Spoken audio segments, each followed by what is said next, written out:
अस्सलाम वालेकुम to all of you. आप लोग देख रहे हैं मैथमेटिक्स बाय राना फैसल।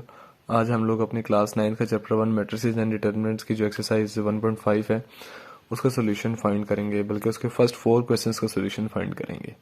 अच्छा, उसके लिए ज़रूरी है कि आप लोगों को बेसिकली कुछ बेसिक चीज़ें जैसे डिटर्मिनेंट क्या होता है, सिंगुलर और नॉन सिंगुलर मैट्रिक्स क्या होते हैं और एडजॉइंट ऑफ अ मैट्रिक्स क्या होता है, इसके बारे में आपको पता हो। बहुत सिंपल है वैसे तो।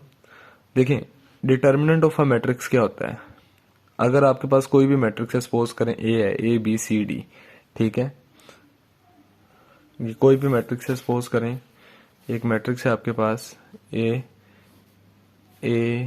बी सी और डी, ये उसकी एंट्रीज हैं।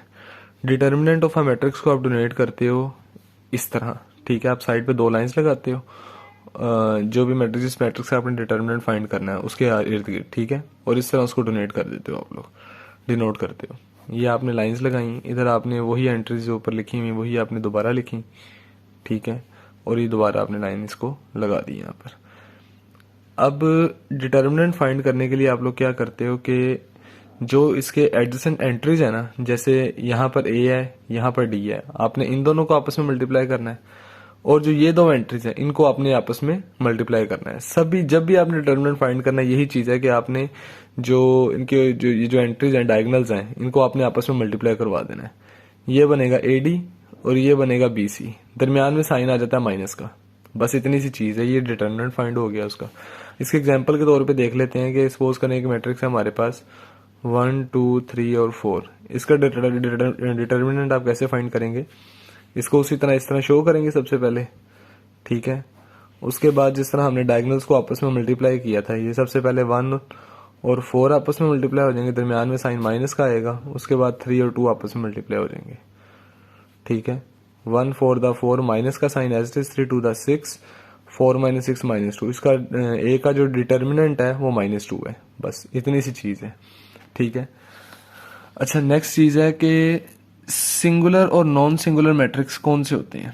देखो, a square matrix A is called singular if determinant of A is equal to 0। देखें, यहां पर हमने अभी डिटर्मिनेंट फाइंड किया है ना, अगर इस डिटर्मिनेंट का आंसर 0 आ जाता, ठीक है, तो हमने कहना था कि ये एक सिंगुलर मैट्रिक्स है। हमने क्या कहना था, ये एक सिंगुलर मैट्रिक्स है। लेकिन इस डिटर्मिनेंट का आंसर 0 नहीं आया, इस डिटर्मिनेंट का आंसर आया -2, ठीक है। इस वजह से ये डिटर्मिनेंट क्या है, नॉन सिंगुलर।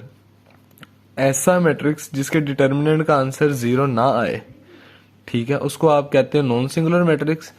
और ऐसा मैट्रिक्स जिसके डिटर्मिनेंट का आंसर 0 आ जाए उसको आप सिंगुलर मैट्रिक्स कहते हो, ठीक है। A square matrix is called non singular if determinant of A is not equal to 0। अगर 0 के इक्वल नहीं है तो नॉन सिंगुलर है, अगर 0 के इक्वल है तो सिंगुलर है, ठीक है। तीसरी चीज है एडजॉइंट ऑफ अ मैट्रिक्स, ठीक है, कि एडजॉइंट ऑफ अ मैट्रिक्स क्या है। ये भी ना सिंपल ही है, एडजॉइंट ऑफ मैट्रिक्स।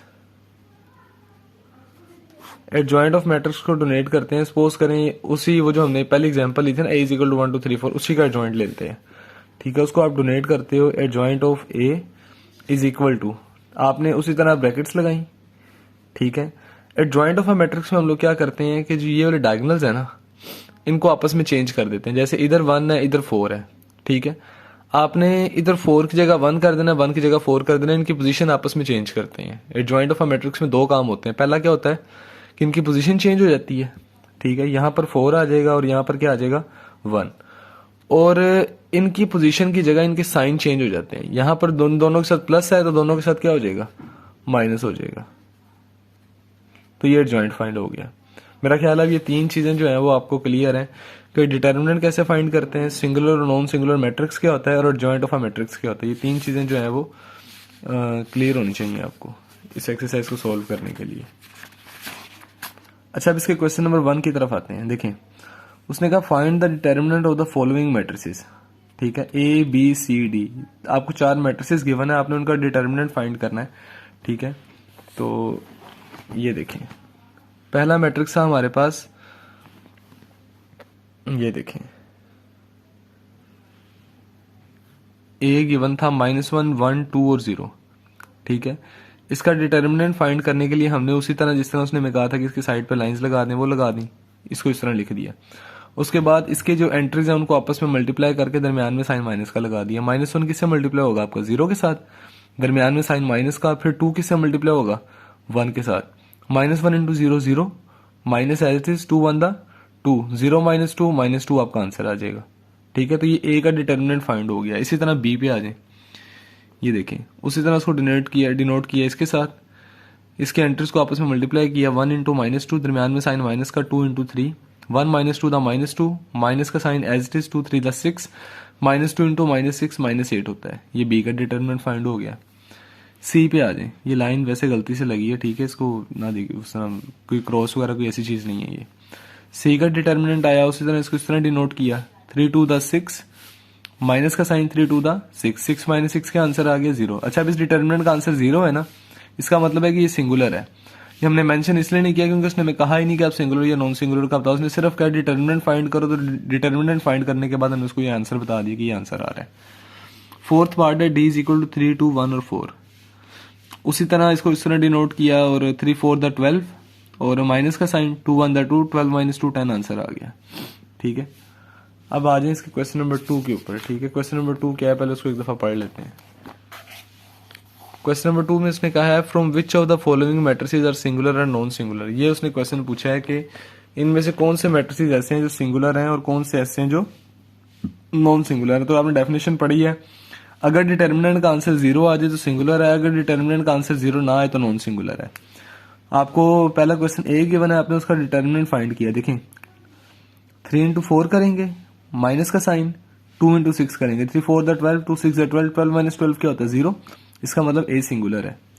बी पे आ जाए, उसी तरह डिटर्मिनेंट का आपने वो निशान लगाया, उसके कोरोस्पोंडेंस एंट्रीज को आपने आपस में मल्टीप्लाई किया, 4 2 द 8 माइनस का साइन 3 1 द 3 8 -3 क्या होता है 5। इसका मतलब ये क्या है नॉन सिंगुलर, क्योंकि आंसर 0 नहीं आया। मेरा ख्याल है इसमें किसी किस्म का कोई प्रॉब्लम नहीं होगा आपको। अब अगले क्वेश्चन की तरफ आते हैं, इसके थर्ड पार्ट की तरफ आते हैं। c इज इक्वल टू 7 3 -9 और 5। इस तरह डिनोट किया उसको, इन दोनों को आपस में मल्टीप्लाई किया।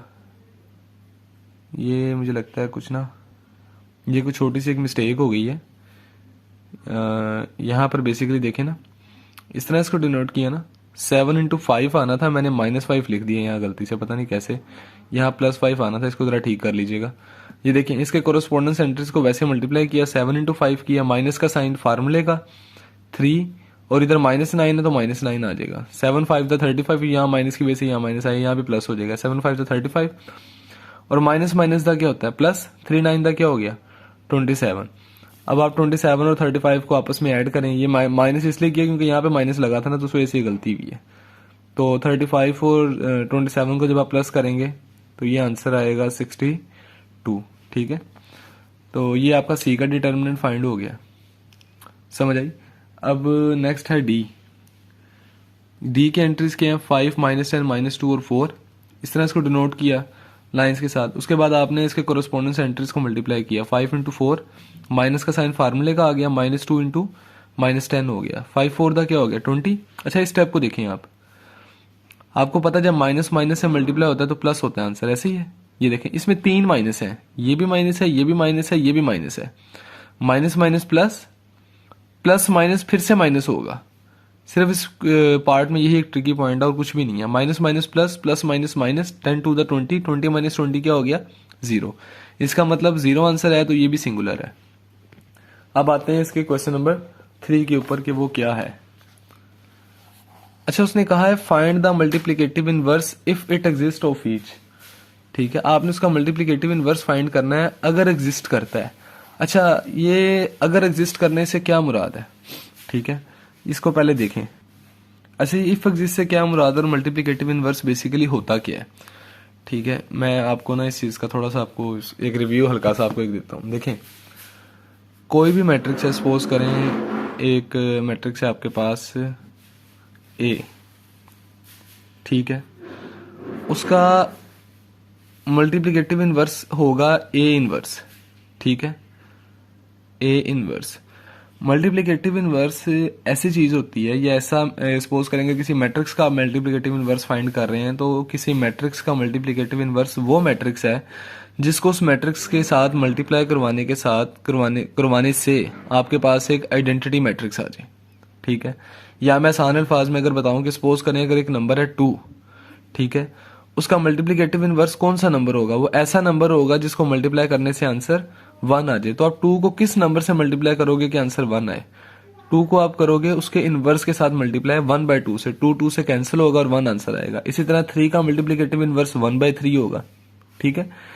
मैट्रिसेस के अंदर क्या होता है, किसी भी मैट्रिक्स का मल्टीप्लिकेटिव इनवर्स उसका इनवर्स होता है। मतलब अगर मैट्रिक्स ए ले रहे हैं तो उसका इनवर्स क्या होगा? ए का इनवर्स। और इन दोनों को आपस में मल्टीप्लाई करवाने से आपके पास क्या आंसर आता है? आइडेंटिटी, ठीक है। इस चीज को आपने याद रखना है। अच्छा, अब प्रॉब्लम यह है कि मल्टीप्लिकेटिव इनवर्स फाइंड कैसे करते हैं? जब कोई नंबर आपके पास है ना 2, 3, 4, देखें सपोज करें अगर आपके पास नंबर 101 है, उसका भी मल्टीप्लिकेटिव इनवर्स फाइंड करना है तो आप उसको उसके 1/101 से मल्टीप्लाई करवाओगे, वो उससे कैंसिल होगा और आंसर 1 आ जाएगा। लेकिन मैट्रिसेस के केस में ऐसा नहीं है, आपके पास एंट्रीज होती हैं और मल्टीप्लिकेटिव इनवर्स कैसे फाइंड करेंगे ये एक चैलेंज है। तो मल्टीप्लिकेटिव इनवर्स फाइंड करने का तरीकेकार क्या होता है कि सपोज करें कोई मैट्रिक्स है ए, उसका आपने मल्टीप्लिकेटिव इनवर्स फाइंड करना है तो उसका फार्मूला होता है adjoint of A over A का डिटर्मिनेंट। क्या मतलब है कि जो मैट्रिक्स आप जिसका आपने इनवर्स फाइंड करना है आप उसका एडजॉइंट लेंगे उस मैट्रिक्स का और उसी मैट्रिक्स का डिटर्मिनेंट लेंगे और उन दोनों को आपस में डिवाइड करवा देंगे। आपके पास जो आंसर आएगा वो ए का इनवर्स होगा, ठीक है, या उस गिवन मैट्रिक्स का इनवर्स होगा। सिंपल है, ठीक है। अब ये क्वेश्चन था आपके पास, क्वेश्चन नंबर 3 के आपने मल्टीप्लिकेटिव इनवर्स फाइंड करना है इफ पॉसिबल। अच्छा, ये इफ पॉसिबल वाली बात मैं बताता हूं उसने क्यों लिखी है। देखें, इनवर्स का फार्मूला क्या है? Adjoint of A over A का डिटर्मिनेंट। जिंदगी में याद रखें, आप किसी भी नंबर को, सपोज करें एक्स है, उसको किसी भी नंबर से डिवाइड कर सकते हैं, ठीक है। लेकिन जो नीचे वाला नंबर है, ठीक है, ये इसको चलें वाई कर लें, एक्स ओवर वाई कर लें, ठीक है, ये दोनों वेरिएबल्स हैं।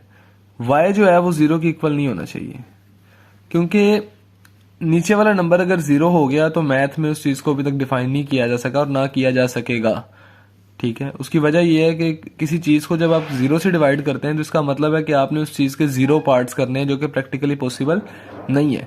मैं अगर आपको एक स्केल दे दूं, उसको कहूं जी इसके 10 हिस्से करो, तो मे भी आप मुझे करके ला के दे दें। लेकिन अगर मैं कहूं इसके 0 हिस्से करो तो आप कहेंगे कि सर ये कैसी बचकाना बातें कर रहे हैं आप। तो किसी भी चीज के 0 हिस्से नहीं हो सकते। इसका मतलब नीचे जब दो चीजें डिवाइड हो रही हो, नीचे वाली साइड पर 0 नहीं आ सकता, और यही वजह है कि इनवर्स के अंदर जो डिटर्मिनेंट ऑफ ए है वो 0 नहीं हो सकता। अगर आपका जो आप मैट्रिक्स जिसका आप इनवर्स फाइंड कर रहे हैं, अगर उसका डिटर्मिनेंट 0 आ जाता है, अगर उसका डिटर्मिनेंट 0 आ जाता है तो हम लोग क्या कहेंगे कि इसका मल्टीप्लिकेटिव इनवर्स एग्जिस्ट नहीं करता, ठीक है। while finding the inverse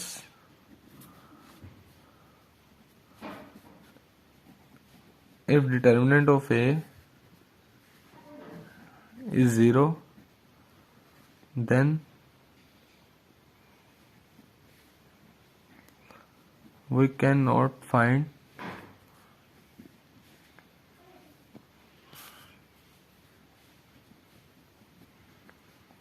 inverse. Multiplicative inverse find करते हुए while finding the multiplicative inverse, अगर डिटर्मिनेंट ऑफ ए या बी कोई भी मैट्रिक्स हो, वैसे मैंने ए लिखा है क्योंकि हम ऊपर ए की बात कर रहे थे, अगर 0 आ जाता है तो आप लोग उसका इनवर्स नहीं फाइंड कर सकते। मतलब अगर वो सिंगुलर मैट्रिक्स है तो उसका इनवर्स पॉसिबल नहीं है। यही वजह उसने क्वेश्चन नंबर 3 के अंदर इफ पॉसिबल का वर्ड यूज किया है, ठीक है। चलिए अब इसका क्वेश्चन नंबर 3 के पार्ट्स की तरफ आते हैं। ये पहला इसका क्वेश्चन नंबर ए आपको गिवन है -1, 3, 2 और 0। फार्मूले के मुताबिक ए इनवर्स का फार्मूला क्या है? Adjoint of A over A का डिटर्मिनेंट। सबसे पहले आपने एडजॉइंट ऑफ ए फाइंड करना है, बाद में ए का डिटर्मिनेंट। बहरहाल दोनों चीजें फाइंड करनी, जो मर्जी पहले कर ले। मैंने पहले इसलिए किया, आपने भी आपने भी ना जब आप क्वेश्चन इसको सोल्व करेंगे, आपने सबसे पहले इसका डिटर्मिनेंट फाइंड करना है। वो इसलिए फाइंड करना है कि अगर तो डिटर्मिनेंट 0 आ जाता है तो आप सिंपल उसमें कह देते हैं जी कि चूंकि डिटर्मिनेंट 0 आया है इसलिए इसका जो सोल्यूशन है, जो इनवर्स है इसका, वो पॉसिबल ही नहीं है, ठीक है। देखें, अगर डिटर्मिनेंट का आंसर 0 आ गया ना तो फिर आगे सॉल्यूशन फाइंड करने की जरूरत नहीं है। आप सिंपल लिख देंगे कि इसका मल्टीप्लिकेटिव इनवर्स पॉसिबल ही नहीं है। इसलिए सबसे पहले जब हमने ए का डिटर्मिनेंट फाइंड किया, उसी तरह उसको इस तरह डोनेट किया इसकी जो एंट्रीज है उनको आपस में मल्टीप्लाई किया, -1 को 0 के साथ, दरमियान में साइन माइनस का आया, फिर 2 को 3 के साथ, -1 इंटू 0 0, 3 2 6, 0 -6 के आंसर आ गया -6। -6 आंसर आने का मतलब है इनवर्स एग्जिस्ट करता है, ठीक है। अगली चीज क्या है इनवर्स के अंदर, डिटर्मिनेंट तो आपने फाइंड कर लिया, अगली चीज है उसका एडजॉइंट। एडजॉइंट फाइंड करने के लिए आपको वीडियो के स्टार्ट में बताया था कि आपने इसके जो कोरेस्पोंडेंस जो डायगोनल की जो एंट्रीज हैं उनको चेंज करना है। 0 की जगह -1 हो जाएगा, -1 की जगह क्या हो जाएगा 0। और जो दूसरा डायगोनल है उसकी एंट्रीज को आपने साइन चेंज करना है उनका, 2 की जगह -2 कर दिया, 3 की जगह आपने -3 कर दिया, और इन दोनों चीजों को आपने फार्मूले में पुट कर दिया। एडजॉइंट ऑफ ए ये लिख दिया, ओवर क्या है ए का डिटर्मिनेंट, अच्छा वो -6 है ना बेसिकली डिटर्मिनेंट, वो नीचे आना था तो उसको मैंने -1/6 लिख दिया, ठीक है। इसको आप लिख सकते थे डिवाइडेड बाय -6 तो, लेकिन वो आसानी के लिए इसको -1/6 लिख दिया। अब ये पूरा का पूरा जो मैट्रिक्स है बेसिकली वो -6 से क्या हो रहा है डिवाइड हो रहा है। आप सिंपल उस पूरे के पूरे मैट्रिक्स को -6 से डिवाइड कर दोगे। 0 को जब -6 से डिवाइड करोगे, 0 को किसी भी चीज से डिवाइड करोगे आंसर 0 ही आएगा, 0 आ गया। -3 को जब -6 से डिवाइड करोगे, देखो ये क्या हो जाएगा -3/6, माइनस प्लस हो जाएगा, इसलिए मैंने इधर 3/6 लिख दिया सिर्फ, ठीक है। देखिए -1/6 इंटू -3, माइनस प्लस, 3 1 3, 3/6 आ गया। इधर से माइनस प्लस, 2 1 2, 2/6 आ गया। इधर से माइनस प्लस, 1 1 1, 1/6 आ गया, ठीक है। ये यहां तक मेरा ख्याल है कि प्रॉब्लम नहीं होगी स्टेप तक ना, ठीक है। आगे देखें ये 3/6 है, 3 1 3, 3 2 6 कर दिया, 1/2 आ गया, 1/6 वैसे का वैसे, इधर 2/6 है, 2 1 2, 2 3 6, 1/3 आ गया। ये आपके पास ए इनवर्स आया है, ए का इनवर्स आ गया। इसका सेकंड पार्ट था कि आपने बी का इनवर्स आपने फाइंड करना है। उसी तरह आपने बी का डिटर्मिनेंट फाइंड किया, 1 को -5 से मल्टीप्लाई किया, दरमियान में साइन माइनस का आ गया, -3 को 2 से मल्टीप्लाई किया, 1 इंटू -5, -5, माइनस प्लस, 3 2 6, 6 -5 क्या हो गया 1। और अगले स्टेप में आप बी का जॉइंट फाइंड कर लेंगे। जॉइंट ऑफ बी फाइंड करने के लिए इसके जो डायगोनल की एंट्रीज उनको चेंज किया, 1 की जगह -5 की जगह 1, ठीक है। और उसके जो कोरेस्पोंडेंस एंट्रीज हैं डायगोनल की उनको चेंज किया साइन को, 3 की जगह +3, 2 की जगह -2 कर दिया। उस फार्मूले में वैल्यू पुट की, बी इनवर्स, डिटर्मिनेंट ऑफ ए 1 था, बी 1 था, तो 1 से आपको पता है किसी भी चीज को डिवाइड करो तो सेम ही आंसर आता है, इसलिए बी का इनवर्स ही आ गया, ठीक है। तो होपफुल इसमें कोई प्रॉब्लम नहीं होगी आपको। अब इसका आ जाए इसका थर्ड पार्ट ना, ये देखें ये इसका थर्ड पार्ट है, ये आपको सी की वैल्यूज गिवन है। इसी तरह इसका डिटर्मिनेंट फाइंड किया, -2 को -9 से मल्टीप्लाई किया, माइनस का साइन आया, 3 को 6 से मल्टीप्लाई किया, -2 इंटू -9 प्लस 18, माइनस का साइन 3 6 था 18, 18 माइनस 18 क्या होगा 0। क्योंकि डिटर्मिनेंट जो है वो सी का 0 आया है इसलिए इसका इनवर्स एग्जिस्ट नहीं करता, ठीक है। Hence it's inverse does not exist. ये आपके पास आ गया, समझ आई वो क्यों कहा था कि पहले आप डिटर्मिनेंट फाइंड करें। इसमें आपको आगे कुछ करने की जरूरत ही नहीं है, क्योंकि डिटर्मिनेंट 0 आ गया इसलिए उसका इनवर्स एग्जिस्ट नहीं करता। अच्छा इसका पार्ट नंबर 4 देखें। अब ये डी की एंट्रीज हैं, उसी तरह इसका डिटर्मिनेंट फाइंड किया, 1/2 किससे मल्टीप्लाई होगा 2 के साथ, दरमियान में माइनस का साइन, 1 किससे मल्टीप्लाई होगा 3/4 के साथ, 2 2 से कैंसिल, 1/2 इंटू 2 है ना, 1 आंसर आ जाएगा। माइनस वैसे का वैसे, 1 किसी भी चीज से मल्टीप्लाई वही आंसर आता है, 3/4 आ गया। इन दोनों का आपने एलसीएम ले लिया, 1 - 3/4 का, इधर आ गया 4 - 3/4, 4 में से 3 निकाला 1, 1/4 आंसर आ गया, ठीक है। तो ये आ गया डिटर्मिनेंट ऑफ डी क्या आ गया 1/4। एडजॉइंट फाइंड करने के लिए आपको पता है उसी तरह आपने एंट्रीज को इनकी पोजीशन चेंज की, 2 आ गया 1/2 आ गया, इधर इनके आपने आपस में साइन चेंज कर दिए, इधर -1 आ गया तो -3/4 आ गया, ठीक है। ये आपके पास क्या चीज आ गई, इसका एडजॉइंट आ गया इसका, ठीक है। ये ज्वाइंट के लिए आपने उसकी वो एंट्रीज चेंज की और यहाँ पर आपने उनके साइन चेंज कर दिए, तो ये आपके पास एडजॉइंट ऑफ डी आ गया। अब डी इनवर्स फाइंड करने के लिए वही फार्मूला है, ज्वाइंट ऑफ डी जो आपके पास आया उसको आपने उस डी के डिटर्मिनेंट से डिवाइड कर देना है, आपने उसको इसके डिटर्मिनेंट से डिवाइड किया। अच्छा यहाँ पर एक छोटा सा ना एक छोटी सी ट्रिक है, देखें अगर ये चीज इससे डिवाइड हो रही थी ना 4 से, फिर तो ये सारा का सारा 4 से डिवाइड होना था। अब ये 4 से डिवाइड नहीं हो रहा है, ये 1/4 से डिवाइड हो रहा है, 1/4 से डिवाइड हो रहा है, इसलिए 4 ऊपर जाके यहाँ पे इसके साथ जाके मल्टीप्लाई हो जाएगा, ठीक है। ये इस तरह बन जाएगा 4 इंटू दिस मैट्रिक्स, ठीक है। दोबारा देख लें फार्मूला क्या था, D inverse is equal to adjoint of D over A का डी का डिटर्मिनेंट, एडजॉइंट ऑफ डी लिखा आपने और डी के डिटर्मिनेंट की बजाय आपने 1/4 लिखना था जो इसकी वैल्यू है। अगर ये सिंपल 4 होता है ना 1/4 की जगह, फिर तो इस पूरे ने 4 से डिवाइड होना था। ये 1/4 है, 1/4 है, इसलिए क्या होगा कि 4 ये जो 1/4 से डिवाइड हो रहा है तो 4 ऊपर जाके मल्टीप्लाई हो जाएगा इस सारे के साथ, ठीक है। उसी तरह 4 2 द 8, 4 जब -3/4 से मल्टीप्लाई होगा ना, ये देखें 4 जब -3/4 से मल्टीप्लाई होगा तो 4 4 से कैंसिल हो जाएगा, -3 आंसर आ जाएगा। 4 इंटू -1 -4 हो गया। और 4 जब 1/2 से मल्टीप्लाई होगा, 2 1 द 2 2 2 द 4, यहाँ पर क्या आ जाएगा 2। तो डी इनवर्स की वैल्यू क्या आ गई 8 -3 -4 और 2। अब ये आपके पास क्वेश्चन नंबर 4 है। आपको ए और बी दो आपको मैट्रिसेस गिवन है। आपने इसका सबसे पहला पार्ट क्या फाइंड करना है कि अगर आप ए इंटू एडजॉइंट ऑफ ए करें और एडजॉइंट ऑफ ए इंटू ए करें तो वो इस चीज़ के इक्वल है। आपने इस सारे को प्रूव करना है। और इसके सेकंड पार्ट में जो कि बी मैट्रिक्स गिवन है, आपने ये प्रूव करना है कि अगर आप बी को बी इनवर्स से मल्टीप्लाई करो तो आइडेंटिटी मैट्रिक्स आता है, और बी इनवर्स को अगर बी से मल्टीप्लाई करो तब भी आइडेंटिटी मैट्रिक्स ही आता है। तो इसको शुरू करते हैं। ये देखें, ये क्वेश्चन नंबर 4 है आपका, पार्ट नंबर ए। अगर ए आपको ये गिवन है 1 2 4 और 6, ठीक है, तो आपने ये प्रूव करना है। अच्छा, इसको सबसे पहले 3 चीजें ना, इसको सबसे पहले ये फर्स्ट को पकड़ लो, A into adjoint of A. A matrix तो आपको गिवन है, एडजॉइंट ऑफ ए आपको गिवन नहीं है, तो आप एडजॉइंट ऑफ ए फाइंड कर लो, सिंपल है। 1 और 6 है, इनकी एंट्रीज की पोजीशन चेंज होगी, इधर 6 आ जाएगा, इधर 1 आ जाएगा, ठीक है। और 2 और 4 है, इनके साइन चेंज हो जाएंगे, इधर -2 हो जाएगा और इधर -4 हो जाएगा, ठीक है। ये जॉइंट ऑफ ए फाइंड हो गया। अगली चीज क्या थी, फाइंड क्या करना था, A into adjoint of A. A into adjoint of A किया, सबसे पहले ए की वैल्यू लिखी, उसके बाद एडजॉइंट ऑफ ए की वैल्यू लिखी, ठीक है। ये देखें, ए आ गया, ये उसका क्या आ गया एडजॉइंट।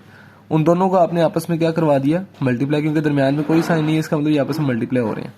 मल्टीप्लाई आपको पता है कि आपको सारा इसका पता है कि first row into first column, first row into second column, 1 into 6, दरमियान में प्लस का साइन होता है 2 इंटू -4, 1 इंटू -2, दरमियान में प्लस का साइन होता है 2 इंटू 1। उसी तरह फिर second row first column, second row second column, 4 into 6, 6 into -4, 4 into -2 plus 6 into 1, ठीक है। इसको आप आपस में सॉल्व करेंगे तो ये आपके पास, सॉरी ये नहीं, लगता है आगे आगे,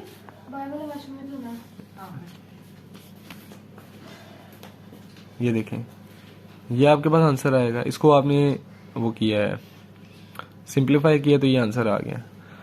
अच्छा, ये देखें, अब ये इसका हो गया, मतलब पहली चीज इसकी सोल्व हो गई है। सेकंड चीज इसकी क्या थी, adjoint of A into A. Second चीज सोल्व करने के लिए आपने किया है adjoint of A into A. Adjoint of A पहले आपने फाइंड किया हुआ था, वही आपने यहाँ पर दोबारा लिख दिया। अब ये है एडजॉइंट ऑफ ए इंटू ए, ठीक है। सबसे पहले एडजॉइंट ऑफ ए लिखा, उसके बाद ए की वैल्यू लिखी। जिस तरह पहले A into adjoint of A को मल्टीप्लाई करवाया, अब adjoint of A into A को मल्टीप्लाई करवाना है, सिंपल। उसी तरह first row first column, first row second column, second row first column, second row second column, ठीक है। मल्टीप्लिकेशन आपको सारा प्रीवियस वीडियोस में आपने देखी हुई है।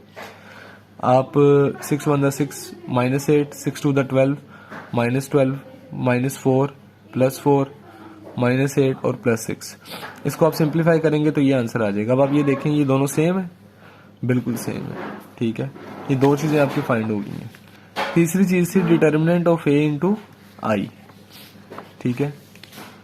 तो ये देखें, डिटर्मिनेंट ऑफ ए इंटू आई, ए आपके पास ये गिवन था, इसका डिटर्मिनेंट फाइंड करना आपको आता है। आपने सबसे पहले ये साइन लगाया, 1 6 से मल्टीप्लाई होगा, 4 2 से मल्टीप्लाई होगा, दरमियान में साइन माइनस का, 6 1 6 4 2 8, -2 आंसर आया। और आई आपको पता है आइडेंटिटी मैट्रिक्स हमेशा किसके बराबर होता है, 1 0 0 और 1 के, ठीक है। डिटर्मिनेंट ऑफ ए आपके पास -2 आया था, आई आपको पता है 1 0 0 1 है। -2 को आपने अंदर इस सबसे मल्टीप्लाई किया, 2 1 2, 2 1 2, माइनस है, साइन माइनस का आ गया, 0 है, तो ये सारा का सारा 0 हो गया। अब देखें, ये और ये तीनों की वैल्यू सेम आई है, इसका मतलब आप लिख सकते हैं कि joint of A is equal to joint of A into A is equal to determinant of A into I. आपके पास इसका ये वाला पार्ट है, ये प्रूव हो गया, इसका फर्स्ट पार्ट क्वेश्चन नंबर 4 का। सेकंड पार्ट क्या है कि B inverse into B is equal to identity is equal to B inverse into B. B आपको गिवन है, इनवर्स फाइंड करना आपको आता है। इनवर्स का फार्मूला क्या है सॉरी, इनवर्स का फार्मूला क्या है, adjoint of B into B over B का डिटर्मिनेंट। सबसे पहले बी का डिटर्मिनेंट फाइंड कर लीजिए, चेक करने के लिए कि सिंगुलर ये ना हो कि नॉन सिंगुलर सिंगुलर निकला है। तो बी का डिटर्मिनेंट जब फाइंड किया 3 इंटू -2 किया, दरम्यान में माइनस का साइन 2 इंटू -1 कर दिया। 3 - 2 था -6, माइनस माइनस प्लस 2 1 2, -6 + 2 क्या आंसर आया -4। ये आपके पास बी का डिटर्मिनेंट फाइंड हो गया। अब आपने क्या फाइंड करना है, ज्वाइंट। ज्वाइंट के लिए आपको पता है कि आप इसकी जो एंटर्स की पोजीशन है वो चेंज करोगे, -2 और 3 हो गया, और यहाँ से आप इनके साइन चेंज कर दोगे, -2 और -1 हो गया, -2 और सॉरी इधर -1 था +1 हो गया। इसकी जो वैल्यूज है ज्वाइंट की और डिटर्मिनेंट को इस फार्मूले में पुट करोगे। बी इनवर्स किसके बराबर हो गया, joint of B over B का डिटर्मिनेंट -4 है, वो डिवाइड हो रहा है तो उसको -1/4 लिख दिया। आप ओवर 4 भी लिख दें, एक ही बात है। उसके बाद -1/4 को आपने इन सबसे डिवाइड करना है। -2 से जब -1/4 डिवाइड करोगे, माइनस माइनस प्लस होता है, 2/4 हो जाएगा, और प्लस माइनस माइनस होता है, ये 1/4 हो जाएगा। ये फिर माइनस माइनस प्लस होता है, ये 2/4 हो जाएगा, और ये -3/4 हो जाएगा, क्योंकि प्लस है तो बाहर माइनस है, -3/4 हो जाएगा। 2/4 2 1 2 2 4, ये भी 1/2, ये भी 1/2, और ये दोनों चीजें सेम की सेम रहेंगी। ये आपके पास आ गया बी इनवर्स। ठीक है, अब आपने फाइंड क्या करना था, B into B inverse find करना था ना। आपने लिखा बी इंटू बी इनवर्स, यहां आपने बी की वैल्यू लिखी और यहां आपने किसकी वैल्यू लिखी, बी इनवर्स की। ठीक है, अब इन दोनों को आपने आपस में क्या करवाना, मल्टीप्लाई। सिंपल मल्टीप्लीकेशन है, सिर्फ यहाँ पर डिवाइड हो रहे हैं, तो इसलिए आपको थोड़ी बहुत प्रॉब्लम में भी हो। ये देखें, first row into first column, 3 multiply होगा 1/2 के साथ, दरम्यान में प्लस का साइन होता है, -1 मल्टीप्लाई होगा 1/2 के साथ। फिर first row into second column, 3 multiply होगा -1/4 के साथ, और -1 मल्टीप्लाई होगा -3/4 के साथ। उसी तरह second row first column, 2 multiply होगा 1/2 के साथ, -2 मल्टीप्लाई होगा 1/2 के साथ। फिर 2 मल्टीप्लाई होगा -1/4 के साथ, और -2 मल्टीप्लाई होगा -3/4 के साथ। 3 इंटू 1 3/2 हो गया, प्लस माइनस माइनस ये 1/2 हो गया, प्लस माइनस माइनस ये 3/4 हो गया, और माइनस माइनस प्लस ये 3/4 हो गया, इधर भी माइनस माइनस प्लस हो गया। 2 इंटू 1/2 2 2 से कैंसिल, 1 आंसर आ गया, प्लस माइनस माइनस 2 2 से कैंसिल, इधर भी -1 आ गया। 2 1 2 2 2 4, इधर -1/2 आ गया, और माइनस माइनस प्लस यहाँ पर क्या हो गया, 2 3 6 6/4 हो गया। अच्छा ये देखें आप, इनका एलसीएम लिया, ये बन गया 3 - 1/2। 1 - 1 क्या होता है, 0, और ये भी 3/4 है, ये भी 3/4 है, दोनों माइनस हो रहे हैं, प्लस माइनस माइनस, ये भी 0 हो जाएगा और ये भी 0 हो जाएगा। और ये देखें, ये क्या है, -1/2 है, और ये क्या है, 6/4 है, इसकी बात कर रहा हूँ मैं। ठीक है, इनका एलसीएम 4 आएगा, 2 2 4 -2 प्लस 6 6 - 2 4 हो गया, 4/4 क्या हो गया, 1। ठीक है, तो उस स्टेप को उसने बेसिकली यहाँ पर ही देखें, 4/4 ये 1 हो गया। ठीक है, और इधर 3 - 1 था, और 2/2 1 हो गया। ये आपके पास b इंटू बी इनवर्स का आंसर आया है। ठीक है, तो ये हाथ में 1001, ये आपके पास आंसर आया है b इंटू बी इनवर्स का। अब उसने कहा था कि प्रूफ करें ये आइडेंटिटी के बराबर है। अब ये देखें, क्या ये i के बराबर आया कि नहीं आया, आ गया। अब अगली चीज क्या प्रूफ करनी है, b इनवर्स इंटू बी। ठीक है, बी इनवर्स आपके पास पहले का फाइंड हुआ है। ठीक है, ये भी आपने पीछे फाइंड किया ना, ये इसी का जब आप कर रहे थे, और साथ बी लिखा। पहले आपने बी इंटू बी इनवर्स किया था, अब बी इनवर्स इंटू बी करेंगे। उसी तरह जिस तरह उन दोनों को मल्टीप्लाई किया था, इन दोनों को मल्टीप्लाई करेंगे, सिर्फ इसमें फर्क ये है कि ये पहले आ गया। जब आपने इन दोनों को मल्टीप्लाई किया, उसी तरह first row into first column. ठीक है, first row into second column, 1/2 किससे मल्टीप्लाई होगा, 3 के साथ। उसी तरह -1/4 होगा 2 के साथ, फिर 1/2 होगा -1 के साथ, और -1/4 किससे होगा, -2 के साथ। उसी तरह 1/2 किससे होगा, second row into first column, second row into second column लगेगा। तो आप इसको भी सिंप्लीफाई करेंगे। चले मैं इसको बता ही देता हूँ एक दफा दोबारा। 1/2 3 के साथ होगा, -3/4 भी 2 के साथ होगा, 1/2 इधर -1 के साथ होगा, और -3/4 किसके साथ होगा, -2 के साथ। 3 1 3 3/2 हो गया, और प्लस माइनस माइनस, इधर 1/4 2 से मल्टीप्लाई हो रहा है, 2 2 4 हो जाएगा, 1/2 आ जाएगा। प्लस माइनस माइनस 1/2 आ गया, और माइनस माइनस क्या होता है, प्लस होता है। 2 1 2 2 4, इधर 1/2 आ गया। ठीक है, इधर 3/2 हो जाएगा, 3 1 3, और इधर 2 1/2 इधर भी -3/2 हो जाएगा। इधर प्लस माइनस माइनस 1/2 आ गया, इधर माइनस माइनस प्लस 2 1/2 3/2 आ गया। ठीक है, 3/2 इधर प्लस हो रहा है, इधर माइनस हो रहा है, कैंसिल। 1/2 इधर प्लस हो रहा है, इधर माइनस हो रहा है, ये भी कैंसिल, दोनों 0 आ गए।